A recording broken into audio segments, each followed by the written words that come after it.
오늘 우리에게 주시는 하나님의 말씀 골로새서 1장을 찾아서 같이 읽으시겠습니다. 골로새서 1장 15절로 17절 말씀입니다. 바울 서신 중에 골로새서 1장 15절 7절까지 몇 절만 보게 됩니다. 다 같이 한 목소리로 15절부터 봉독하겠습니다. 그는 보이지 아니하는 하나님의 형상이요 모든 창조보다 먼저 나신 자니 만물 위에 그에게 창조되되 하늘 땅에서 보이는 것들과 보이지 않는 것들과 혹은 보들과 주관자들 정사자들이나 권세자들이나 만물이 다 그로 말미암고 그를 위하여 창조되었고 또 그가 만물을 보다 먼저 계시고 만물이 안에 함께 섰느니라. 아멘. 아주 귀한 말씀이 옵시다. 이미 골로새서 우리 공부하기 시작할 때 맨 첫 시간에 서론에서 말씀드린 바와 같이 골로새서는 사도 바울의 편지 중에 좀 특별한 것이 있습니다. 그것이 바로 바울 서신이라 하게 되면은 다 아주 전체가 바울이 친히 세운 교회입니다. 바울이 친히 세운 교회를 그 다음에 그 자리를 떠나서 다른 곳에 계시면서 교회를 향해서 편지를 쓰게 되는 겁니다. 거기에 지도자를 세우고 그리고 또 간혹 그 교회에 좀 문제가 있어요. 그럴 때 그 문제를 그러니까 컨텍스추얼한 것이죠. 그 문제를 수습하기 위해서 그는 그 사건 하나하나를 해석하고 그리고 해결하는 방법을 편지로 얘기하게 됩니다. 직접 갈 시간이 없기 때문에 그런 의미에서 이 바울인들은 극히 상황적인 의미가 있고 또 목회적 그런 의미가 있는 편지들입니다. 자기가 세운 교회, 신앙생활해 가면서 그 교회 안에 문제가 생길 수가 있어요. 그것은 바로 그 지방에 있는 종교 문화, 정치 문화, 이런 모든 그 문화적인 문제의 그런 상황 속에서 신앙의 문제로 각을 가지게 될 때 그 문제는 이렇게 해결하는 게 좋겠다. 그래서 심지어는 남자는 이렇게 하고 여자는 이렇게 하고 남편은 이렇게 하고 아내는 이렇게 하라. 자녀들은 이렇게 하고 노예들은 이렇게 하라. 이런 이야기까지 자세하게 그런 상황 안에서 신앙을 어떻게 지켜가야 할 건가 혹은 신앙의 구체적 현실을 대하여 말씀하고 있습니다. 이것이 바울서 나타난 이야기들입니다. 그런데 이 골로새 교회는 예외입니다. 이것은 사도 바울이 직접 세운 교회가 아니라는 점, 그 점을 우리가 깊이 생각해야 합니다.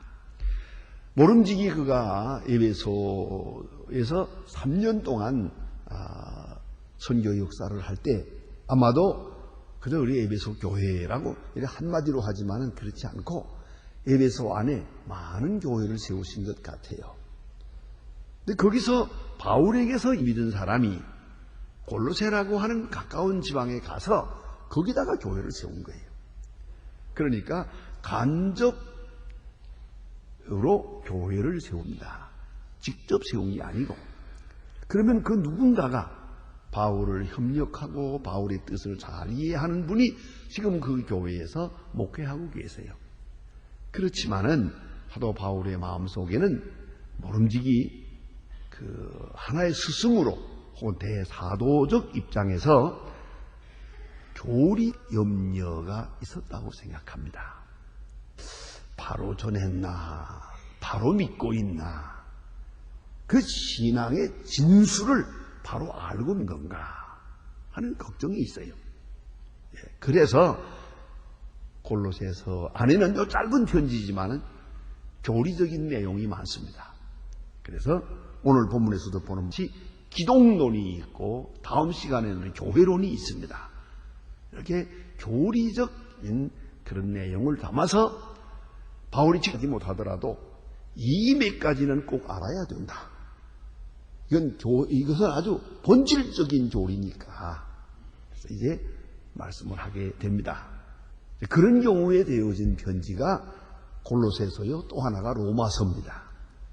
로마서도 사도 바울이 직접 세운 교회가 아닙니다. 아직 가보지도 못했습니다. 그들에게 사도 바울은 기독교는 이것이다. 그런 교리적인 내용을 자세하게 체계적으로 담아서 로서를 쓰게 됩니다. 자, 이렇게 생각해 볼 때 이 골로새서하고 로마서는 다분히 체계적으로 바울의 그 신학 체계를 설명하고 있는 것이다. 그래서 교리적인 교훈이 많은 그런 특징이 있습니다. 오늘 본문에 나타난 것은 기독론입니다. 기독론.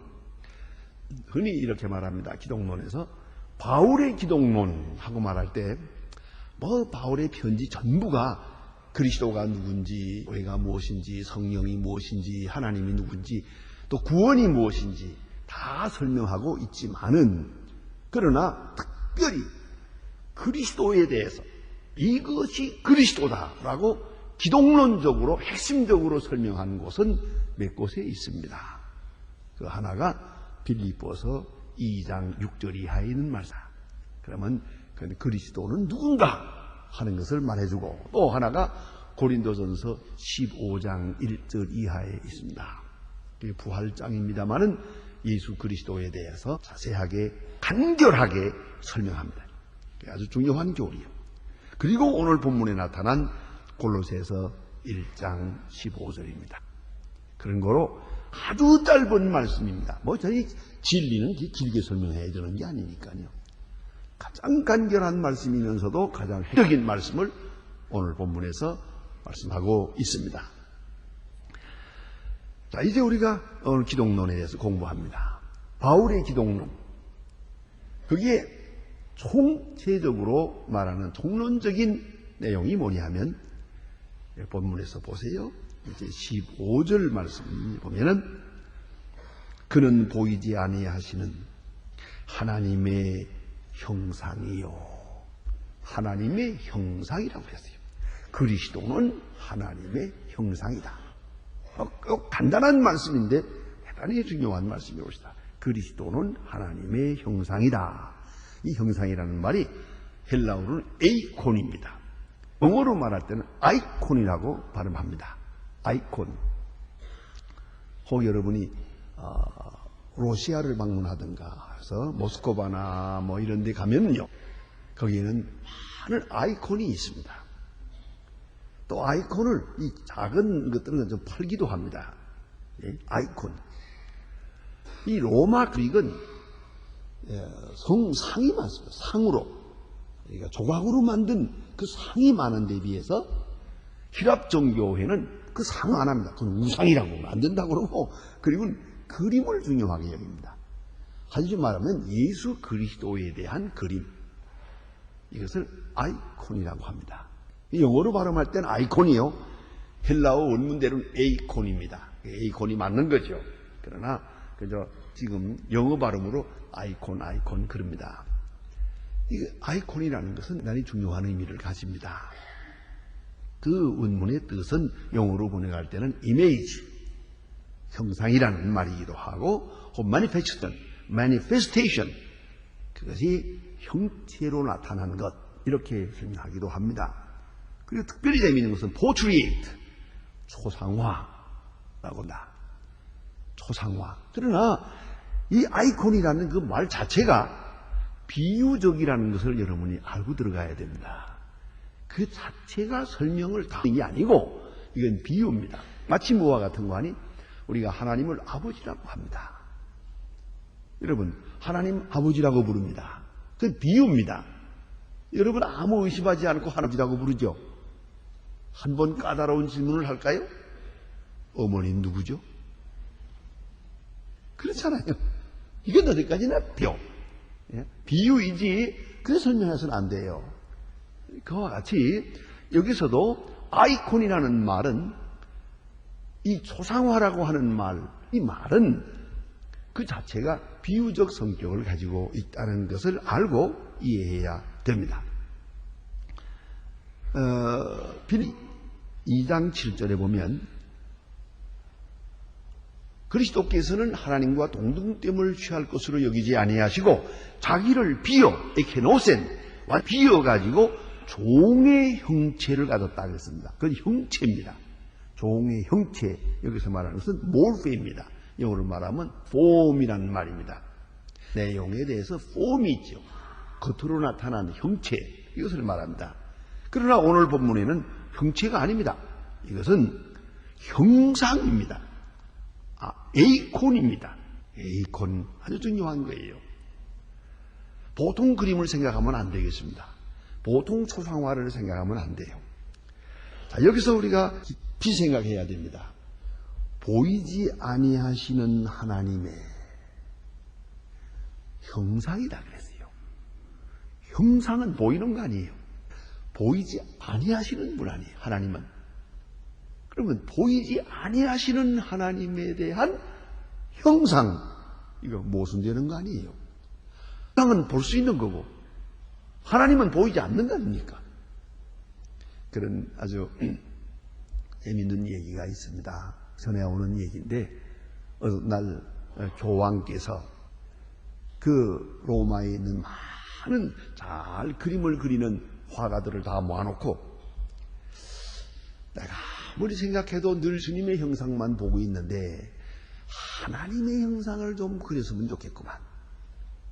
그거 좀 그려오면 내가 교황으로서 후하게 상을 주겠노라 그랬어요.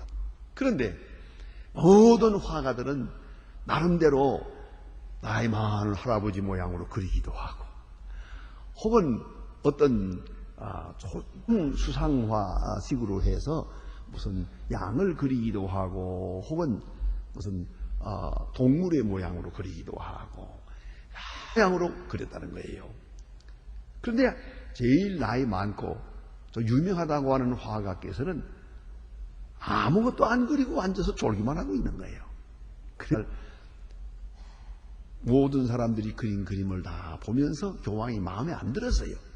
이건 아닌데 하다가 그 자네는 뭘 그렸나 하고 보니까 이 양반은 졸고 앉았는데 종이에 아무것도 안 그리고 있어요.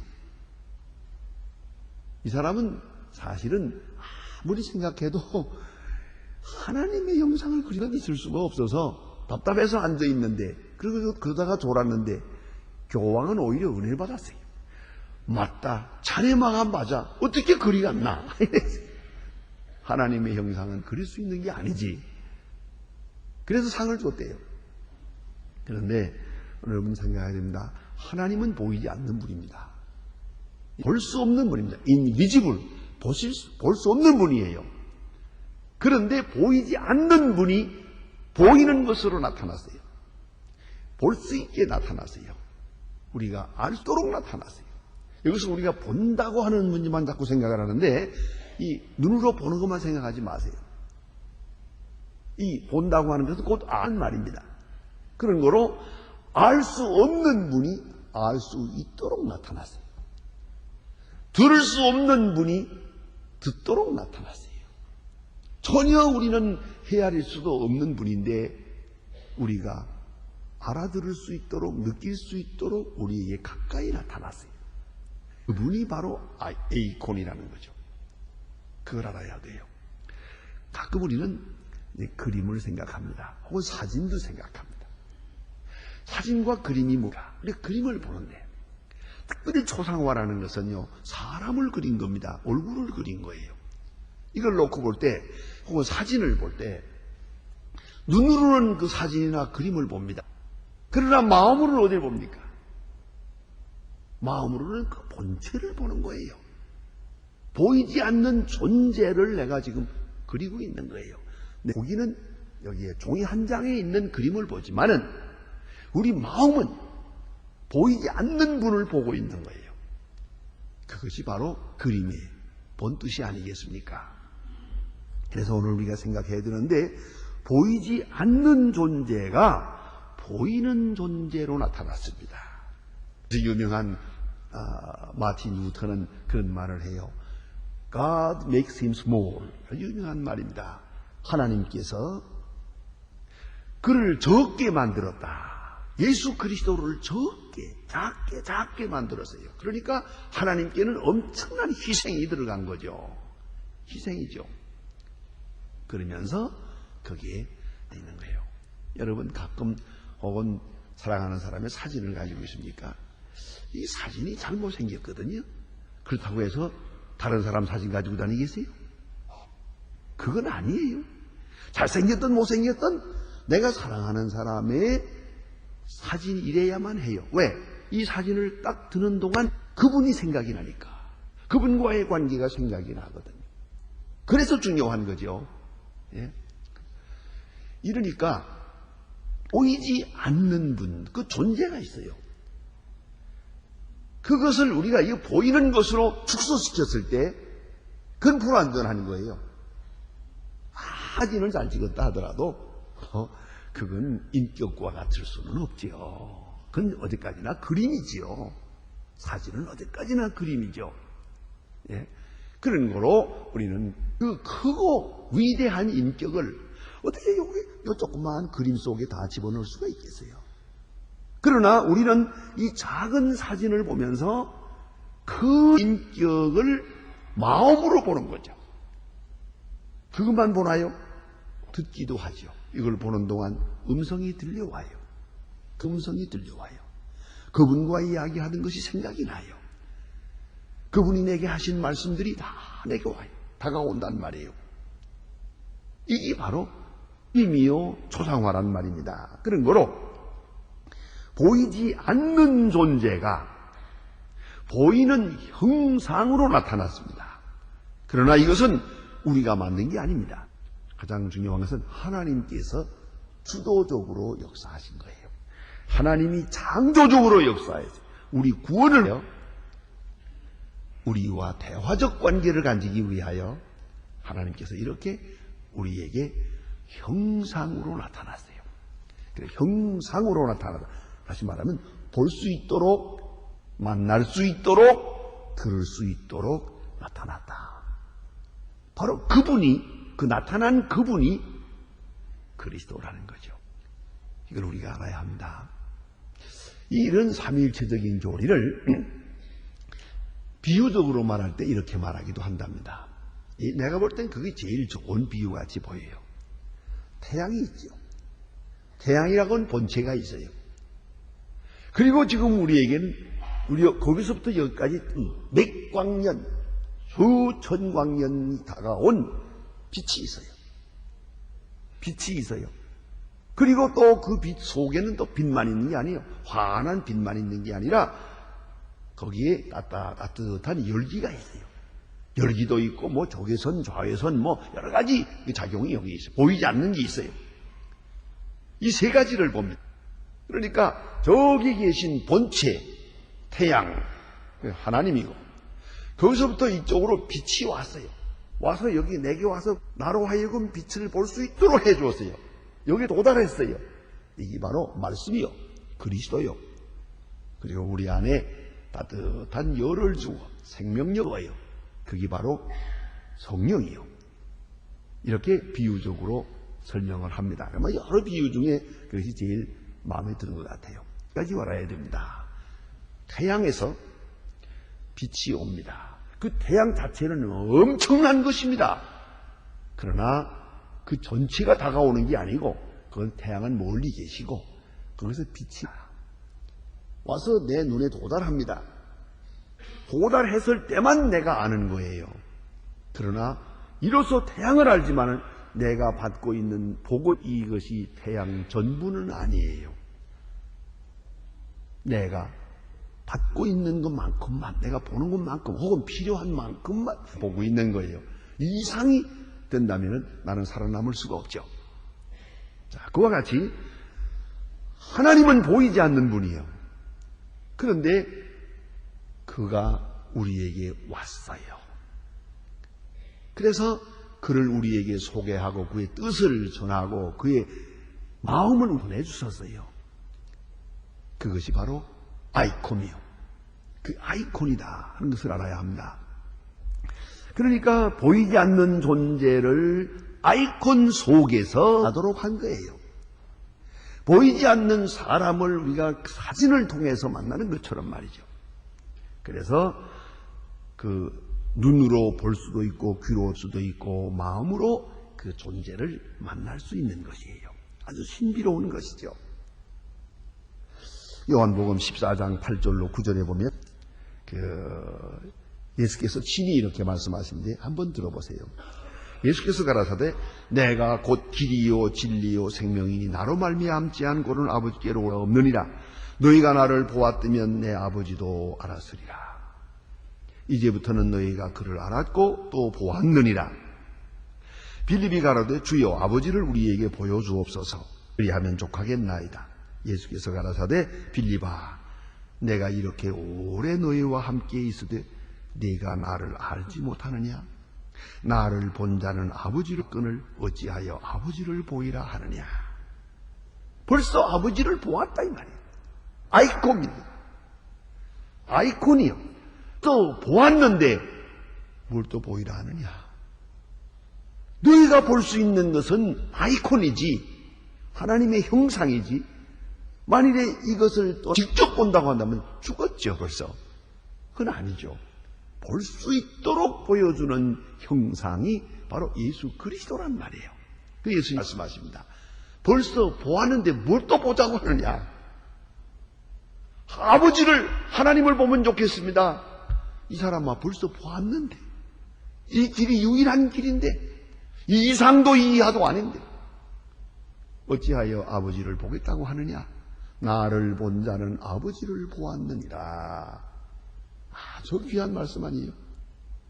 나를 본 자는 아버지를 벌써 보았느니라.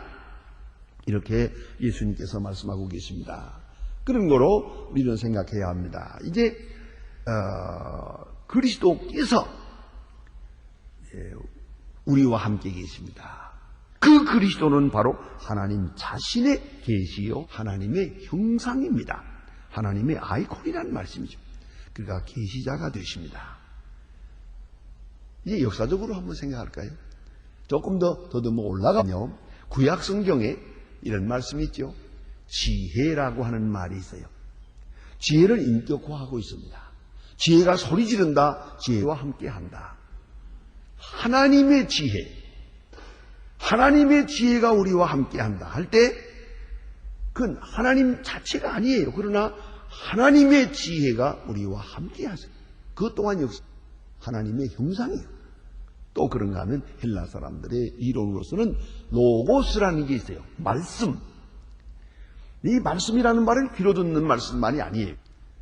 그 말씀이라고 하는 그 자체가 또 하나님의 형상이에요. 그걸 대신 말씀이라는 말로 비유적으로 말하는 것이 옵니다. 그러면 하나님은 그리스도를 통해서 자기 자신을 계시하십니다.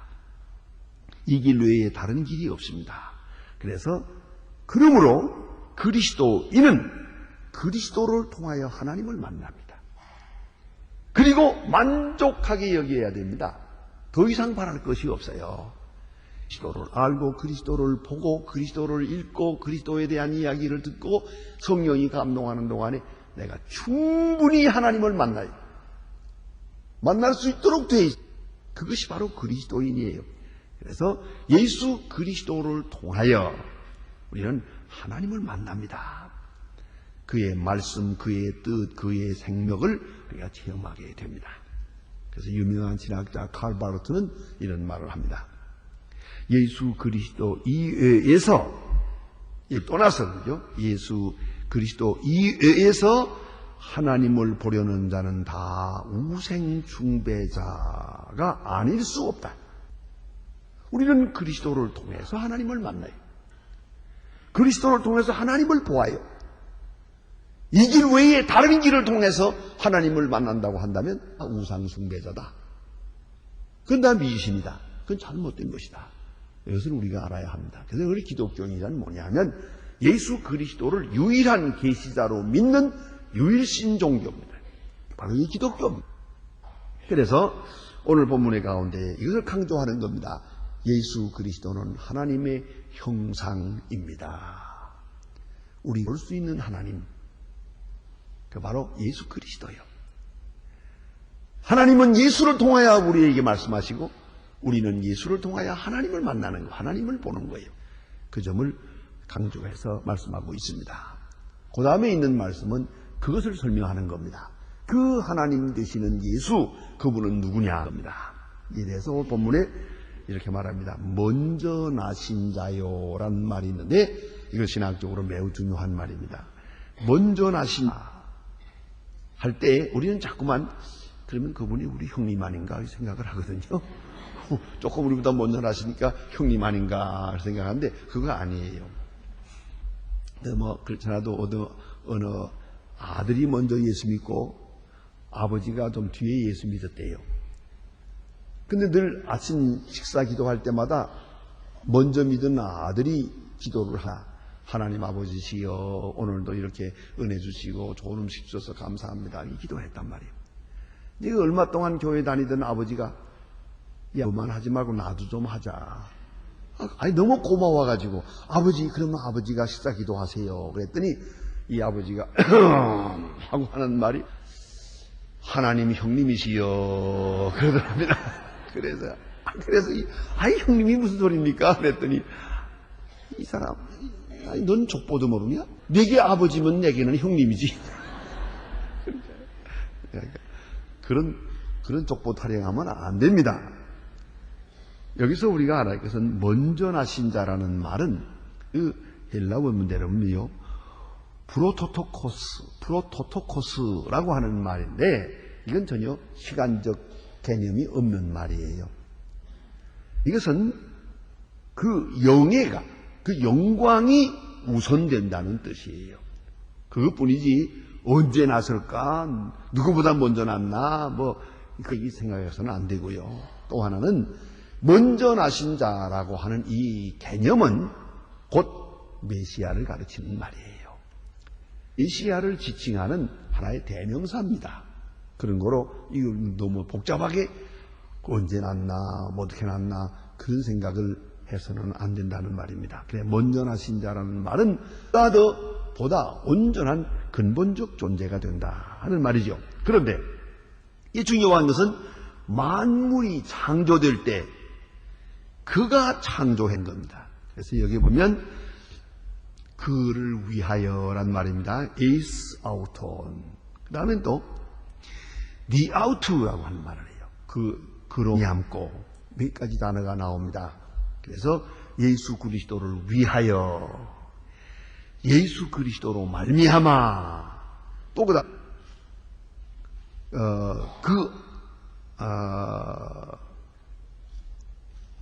만물이 그에게 창조된다. 그에게 그를 위하여 또 그로 말미암아 하는 이런 말들을 하고요. 이게 아주 중요한 단어들이에요.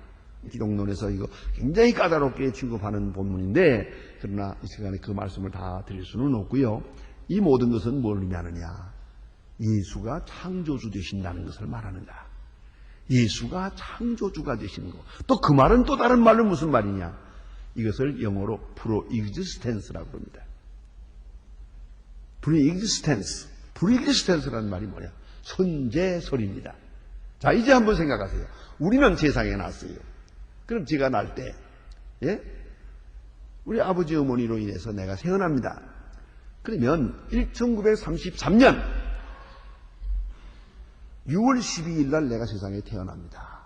그러면 그때가 생명의 시작입니다. 그걸 우리가 분명히 알아요. 그렇지 않습니까? 그때가 내 생명의 시작이에요. 예수는 안 그래요.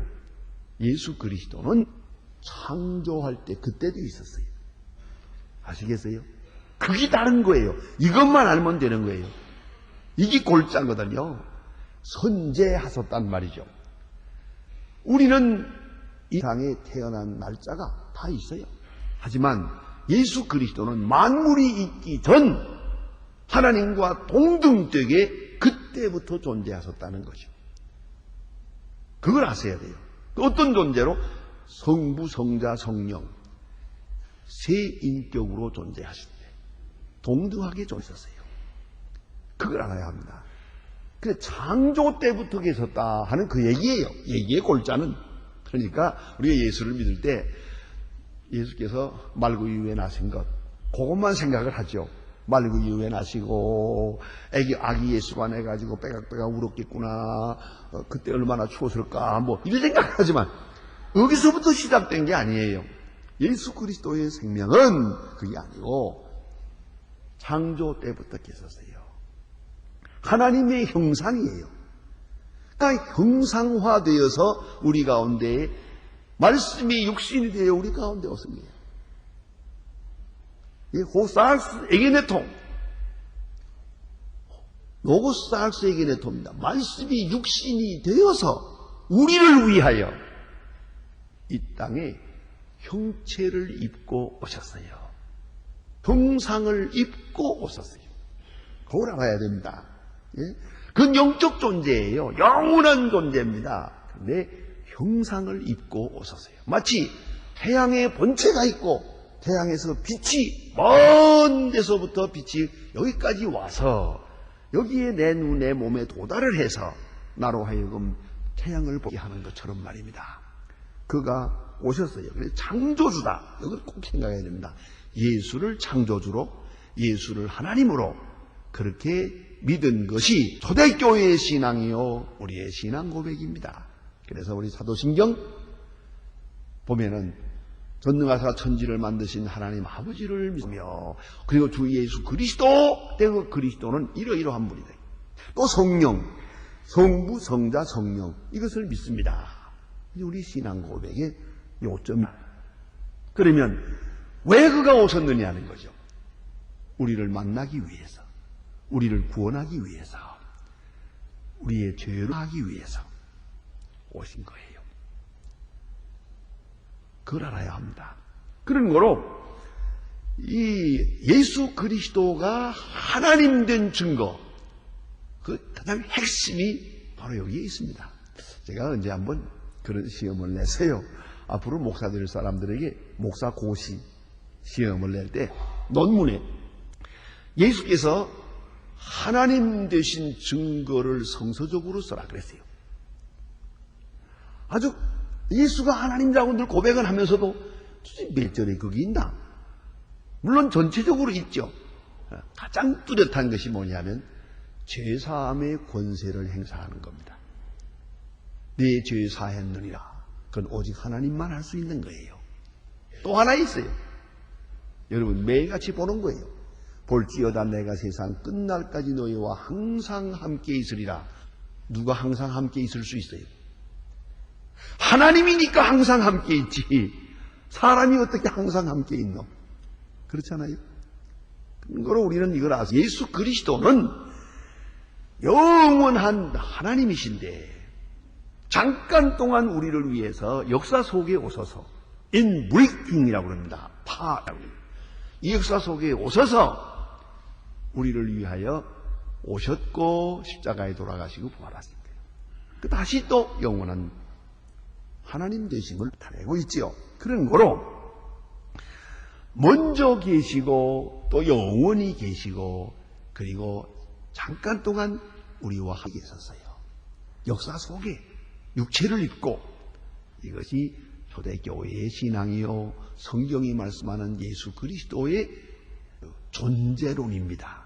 그걸 우리가 알아야 돼요. 그래서 오늘 본문 가운데는 이 모든 것을 통합해서 예수가 창조주여 창조하시고 창조와 함께 역사하셨다 하는 것을 강조하고 그리고 거기에 이어서 말하는 것이 뭐냐면 통틀어서 그리스도는 하나님의 형상입니다. 에이콘입니다. 자, 이제 오직 예수 그리스도를 통해서 그의 하신 말씀을 통해서 우리는 하나님을 알아요. 예수께서 우리에게 말씀하셨어요. 하나님은 이런 분이라고. 그건 그대로가 진리예요. 내가 너희를 택했느니라 하나님 말씀하셨어요. 하나님의 말씀이에요. 예수님의 말 전부가 하나님의 말씀이에요. 내가 너희와 함께 있어요. 그것이 하나님이 함께 있는 것이고 그리고 나 본 자는 아버지를 보았다. 그런데 뭘 또 보여달라고 하느냐? 이렇게 확실하게 말씀하셨어요. 그리고 예수는 하나님의 형상입니다. 우리는 예수를 통해서 하나님을 듣고 하나님을 보고 하나님을 만납니다. 꼭 우리가 알아야 됩니다. 오직 이 길입니다. 그리고 또 그것으로 만족해야 됩니다. 또 다른 걸 또 찾으려고 하지 마세요. 그것이 바로 그리스도인의 정체옷이다. 다 같이 기도드리겠습니다.